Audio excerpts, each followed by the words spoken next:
Buni qara hayotim. Xuddi mo'ylovga o'xshaydi-ya. Azizim, 10 yoshli bola emassan. Bas qil. Bu juda ham noqulay. Tushundim.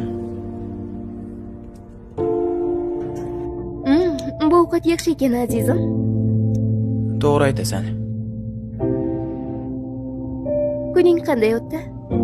Yaxshi. Azizim, qara, daraxtni tepasini. Ko'rdim. Yaxshi.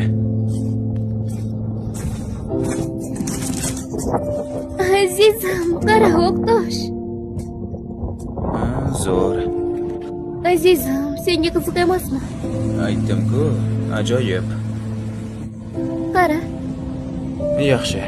Azizim, qara, bu juda mukammal. To'g'ri aytasan. Azizim, qayerga ketyapsan? Hayotim, yaxshimisan? Atrof juda ham ajoyib. Nega menga gapirmayapsan? Nima? Muammo bormi? O'zing aytding-ku, axir menga yosh bolaga o'xshama deb.